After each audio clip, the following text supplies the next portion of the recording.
दोस्तों, उत्तराखंड विधानसभा में आज भाजपा सरकार ने यूनिफॉर्म सिविल कोड यानी समान नागरिक संहिता का एक मसौदा पेश कर दिया, विधेयक पेश कर दिया। और जाहिर सी बात है, अब विधेयक पेश हुआ है तो इस पर बहस भी होगी और भाजपा का वहाँ बहुमत है। तो जब बहुमत की सरकार कोई विधेयक पेश करती है तो आम तौर पे माना जाता है कि उसके पास होने में बहुत संदेह नहीं होता। हमने देखा कि आज एसटी हसन, जो कि समाजवादी पार्टी के सांसद हैं, संसद के सामने खड़े होकर बयान दे रहे थे कि मुसलमान कुरान और शरीयत के अलावा कोई कानून नहीं मानेगा, भले ही वो कहीं से पास हो जाए। तो आज हम समझते हैं कि दिक्कत क्या है, मुसलमानों को दिक्कत क्या है, और बहुत कम लोगों को आइडिया है कि हिंदुओं को भी दिक्कत क्या आ सकती है। देखें, यूनिफॉर्म सिविल कोड है क्या? पूरी दुनिया में भारत इकलौता देश है जहाँ पे अलग अलग लोगों के लिए अलग अलग कानून बने हैं। दुनिया में दो तरह के देश हैं, डेमोक्रेसीज़ हैं।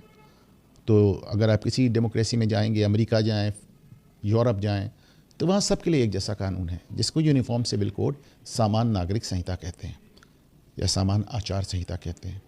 दूसरा, आप अगर किसी इस्लामिक मुल्क में जाएंगे तो वहाँ भी एक कानून है मुसलमानों के लिए, वहाँ पे गैर मुस्लिमों को कोई छूट अमूमन नहीं मिली होती। तो हम वो वाहिद मुल्क हैं जहाँ पे आप देखेंगे कि अलग अलग मज़हब, अलग अलग धर्मों के लिए अलग अलग नियम, कानून और छूट है। तो बहुत दिनों से बात चल रही थी, सुप्रीम कोर्ट कई बार कह चुका था, जब हमारा संविधान बनाया गया था तो हमारे संविधान निर्माताओं ने इसको डायरेक्टिव प्रिंसिपल्स में डाला और माना कि साहब आगे चल के हम कभी इसको लागू करेंगे। उसमें जवाहरलाल नेहरू, जो हमारे पहले प्रधानमंत्री हैं, उनका कहना था कि मुसलमान अभी इसके लिए तैयार नहीं हैं। वो हिंदू मैरिज एक्ट ज़रूर लाए थे 1955 में, पर उन्होंने मुसलमानों को इससे अलग रखा था। बहरहाल, एक प्रदेश हमारे यहाँ ऐसा भी है, गोवा। देखिए, आप जानते हैं कि गोवा में पहले पुर्तगाली शासन था।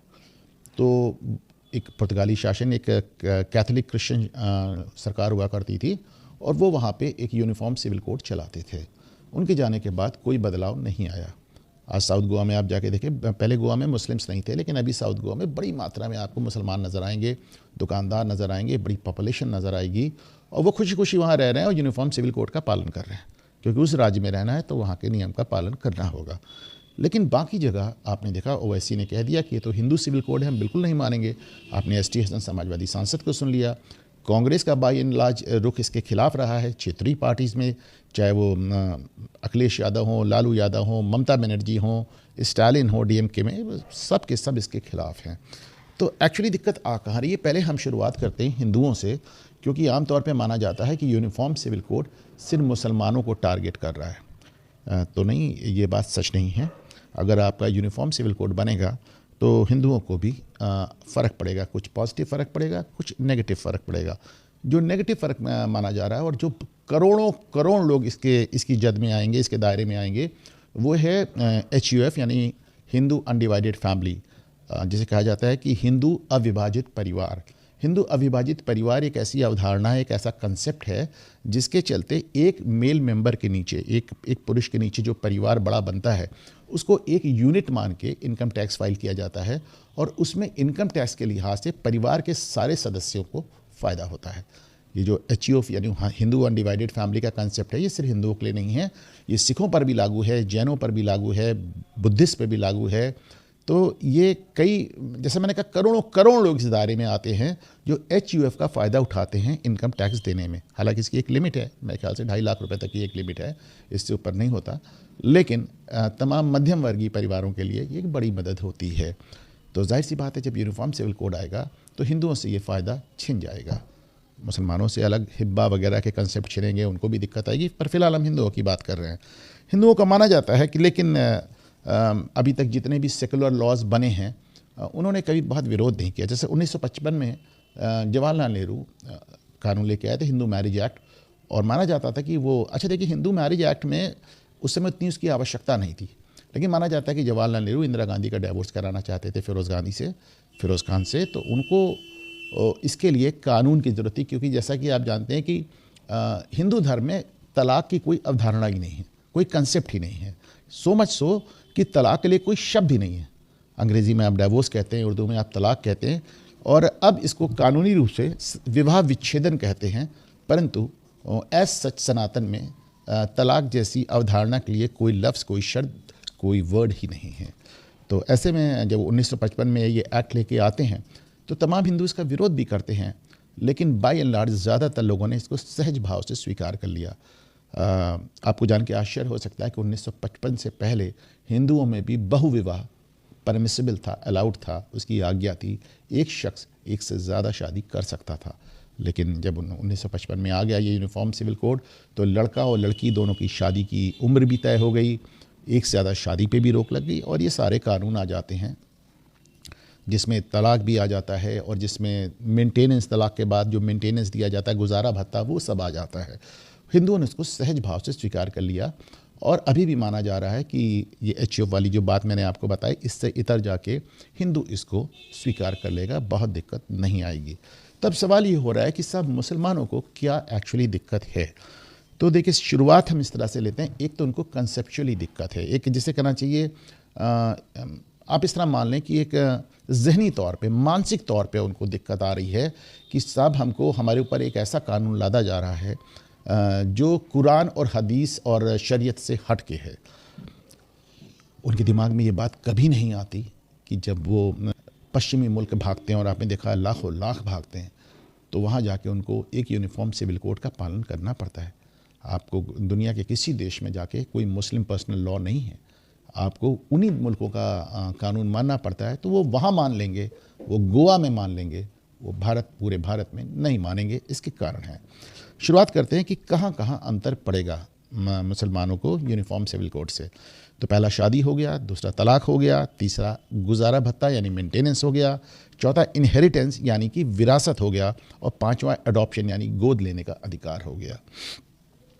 तो देखें, जो सबसे बड़ी दिक्कत इनको आने वाली है वो है कि अगर शादी के मुतालिक कोई कानून बढ़ता है, तो मैं इसको दावे से कह सकता हूँ कि शायद 2-4% मुसलमान भी नहीं होंगे जो 4-4 शादी करके बैठे होंगे। मैंने देखा है 2 शादी कर लेते हैं, लेकिन 4-4 शादी करने का रिवाज बचा नहीं, कोई अफोर्ड नहीं कर सकता, किसी के पास इतने पैसे नहीं हैं।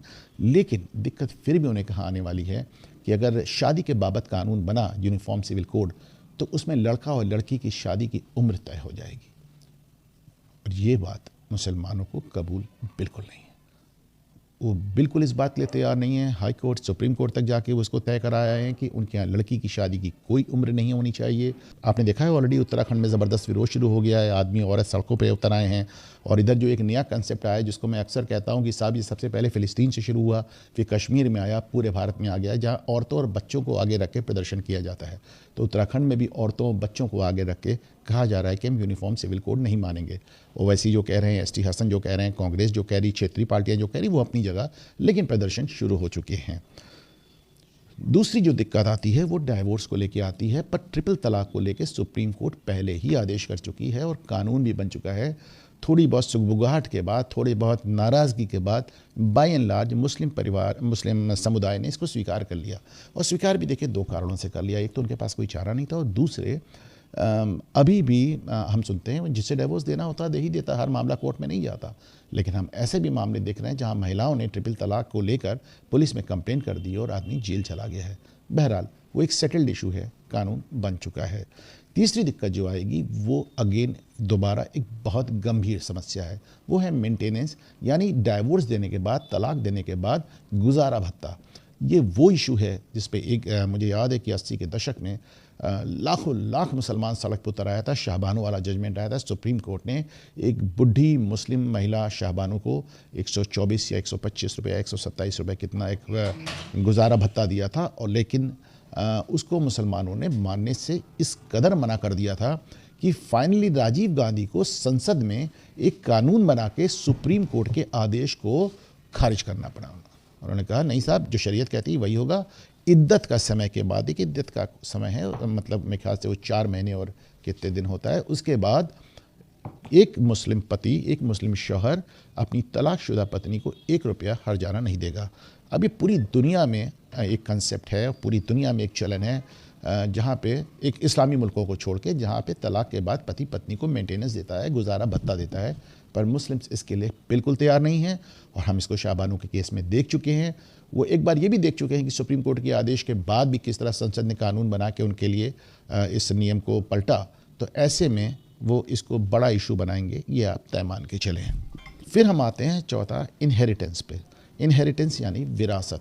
आपको अपने बाप दादा की, अपने परिवार की किसको कितनी संपत्ति मिलती है। तो फिर मैं कहूँगा कि पूरी दुनिया में, इस्लामी मुल्कों को छोड़कर पूरी दुनिया में कानून है कि लड़का हो या लड़की, सबको बराबर अपना हक मिलेगा अपनी पारिवारिक संपत्ति में, पैसे में। और हिंदुओं में भी ऑफ कोर्स, जब से हिंदू मैरिज एक्ट 1955 में आया तब से यही है कि लड़का लड़की दोनों को बराबर मिलेगा। ये फिर एक मुद्दा है जिस पे मुसलमान बिल्कुल राज़ी होने को तैयार नहीं है। उनका कहना है अभी आज की तारीख में वहाँ पे लड़कियों को 1/3 मिलता है और लड़कों को 2/3 मिलता है विरासत में। और मुस्लिम समुदाय इसके लिए बिल्कुल तैयार नहीं है कि लड़का लड़की बराबर करके ट्रीट किया जाए। आप जानते हैं कि इस्लाम में लड़कों और लड़कियों में, आदमी और औरत में अच्छा खासा भेद है। पहनावे के देख लें, आज़ादी को देख लें और विरासत को देख लें। फाइनली एक जो 5वां पॉइंट है वो अडॉप्शन, यानी कि गोद लेने का अधिकार। तो पूरी दुनिया में आप कानूनी रूप से किसी को गोद ले सकते हैं, सबको हक है। अगर आपके बच्चे नहीं हैं तो आप गोद ले सकते हैं। अगर आप किसी को अनाथ देख रहे हैं तो गोद ले सकते हैं। कभी कभी रिश्तेदारी में गोद लिया जाता है। और राजा रजवाड़ों में तो गोद लेने की परंपरा बहुत ज़्यादा थी। जब राजाओं को बच्चे नहीं होते थे तो अपने रिश्तेदारों में गोद ले लेते थे। आज बड़े बड़े राजा जो बाद में हुए वो सब गोद लिए हुए राजा थे। इस्लाम हाउएवर इसको मना करता है। वो कहता है कि आप एक बच्चे को पाल सकते हैं, उसको अपना नाम नहीं दे सकते, उसको अपनी विरासत नहीं दे सकते, उसको कानूनी रूप से आप गोद नहीं ले सकते। और इसके लिए भी मुसलमान तैयार नहीं हैं। कोई बहुत फ़र्क नहीं पड़ने वाला है कितने लोग कितने बच्चों को गोद लेते हैं। लेकिन ये फिर वही बात हो गई कि उनको लगता है कि उनकी शरीयत में, उनके कुरान में दखलंदाजी हो रही है और इसके लिए वो तैयार नहीं हैं। अब ये हमने बात की कि किसको किसको क्या क्या नुकसान हो सकता है। हमने हिंदूज़ के लिहाज से बताया कि हिंदू अनडिवाइडेड फैमिली, जो टैक्स वाली बात मैंने आपको बताई, मुसलमानों की बात बताई। अब इसमें ये भी मैंने आपको बताया कि 1955 की तरह जैसे हिंदू मैरिज एक्ट बना था तो थोड़ी बहुत नाराज़गी के बाद तमाम हिंदुओं ने इसको स्वीकार कर लिया जाता है और इस समय भी स्वीकार करने को तैयार हैं। अब हम आते हैं कि इसमें और क्या मुद्दे हैं। तो एक मुद्दा तो ये है कि साहब आपके पास मध्य प्रदेश, छत्तीसगढ़, राजस्थान, उत्तर प्रदेश, हिमाचल प्रदेश, उड़ीसा और नॉर्थ ईस्ट, पूरे नॉर्थ ईस्ट में बहुत बड़ा एक ट्राइबल, जिसे कहना चाहिए आदिवासी वर्ग है। उसको जब जवाहरलाल नेहरू ने 1955 में हिंदू मैरिज एक्ट बनाया था तो उसमें इस पूरे आदिवासी समाज को इससे बरी रखा था। उनकी अपनी परंपराएं हैं, उनके अपने नियम कानून हैं। इस बार भी जो यूनिफॉर्म सिविल कोड का जो ड्राफ्ट लेके आई उत्तराखंड सरकार, उसमें उन्होंने आदिवासी समाज को इससे बरी रखा है। और हकीकत ये कि जो मुस्लिम समुदाय है इसी का बहाना ले रहे हैं वो। अब वो वैसे तो कहते हैं कि हम कुरान और शरीयत के अलावा कुछ नहीं मानेंगे, लेकिन एक कानूनी पहलू सामने रख के कहते हैं कि अगर आप आदिवासियों को इससे बरी कर सकते हैं तो हमें क्यों नहीं कर सकते। हम जानते हैं कि आदिवासी, देखिए ये बात थोड़ी सी अजीब है, पर आदिवासियों का रहन सहन वाली बात ही नहीं है। उनका जो ज्योग्राफिकल एरिया जहाँ पे वो ज़्यादातर लोग रहते हैं वही पूरा अलग है। उनका पूरा ज़िंदगी जीने का अंदाज ही एकदम अलग है। और वो आदिवासी कहलाते इसलिए हैं क्योंकि वो जंगलों से जुड़े हुए हैं। तो उसमें एक दिक्कत आएगी और अभी तक उसको एग्जेम्प्ट किया गया है, लेकिन भाजपा सरकार ने कहा है कि अगर ऑब्जेक्शन आएगा तो इस पर बात की जा सकती है। एक हिंदुओं में का एक गुट का, एक तबके का ये भी मानना है कि अगर यूनिफॉर्म सिविल कोड आ गया और सबके लिए नियम कानून बराबर हो गए तो शायद वो अपने मंदिरों को भी सरकारी कब्जे से आज़ाद कराने में सफल रहें। उन्हें लगे कि सबके लिए नियम कानून जब आप बराबर कर रहे हैं तो अगर आपका मस्जिदों पे कोई होल्ड नहीं है, गुरुद्वारों पे कोई होल्ड नहीं है, चर्चेस पे कोई होल्ड नहीं है, तो केवल मंदिरों पे आपने कब्जा क्यों रखा है। तो ये एक इसकी संभावना भी बता रहे हैं। ये भी बता रहे हैं कि साहब अगर जो शादियों को, अभी तमाम शादियाँ होती हैं, वैसे तो सरकारों ने नियम बनाए हैं रजिस्ट्रेशन के लिए, लेकिन बहुत शादियाँ अभी भी अनरजिस्टर्ड होती हैं। तो अगर रजिस्ट्रेशन एकदम पक्का कर दिया जाएगा कि बिना रजिस्ट्रेशन की शादी नहीं मानी जाएगी तो जाहिर है कि लव जिहाद जैसे जो मसले हैं इन पे भी कंट्रोल लगेगा। तो साहब ये कुछ मसले जो सामने आपको आते नज़र आ रहे हैं हिंदुओं के मुतालिक, सिखों के, जैन्स के। एक मामला और जो सामने आता है कि साहब जो दक्षिण भारत है उसमें तकरीबन 30% शादियाँ ऐसी होती हैं हिंदुओं में, 30%, जो कि शायद यूनिफॉर्म सिविल कोड लागू होने के बाद ना हो पाए। क्लोज रिलेशंस में, कज़न्स में, तो वो शादियाँ डेफिनेटली यूसीसी के एक बार लागू हो गया तो वो संभव नहीं होगा। तो ये जैसा कि आपने देखा कि हिंदुओं को क्या दिक्कत हो सकती है, मुसलमानों को क्या दिक्कत हो सकती है, सिख, जैन, बौद्ध और आदिवासी समाज।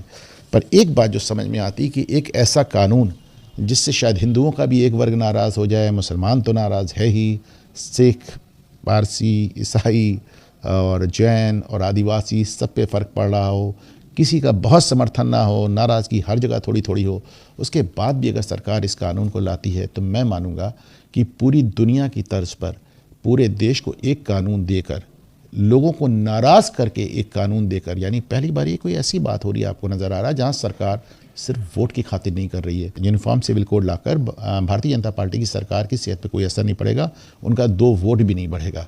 अगर कुछ होगा तो शायद कम हो जाए, लेकिन उसके बाद भी अगर भाजपा इस कानून को लेकर आती है तो फिर मैं मानता हूं कि ये नरेंद्र मोदी का एक विज़न है जो उन्होंने भारत के लिए देखा है और जिसके लिए शायद वो वोट की परवाह भी नहीं कर रहे।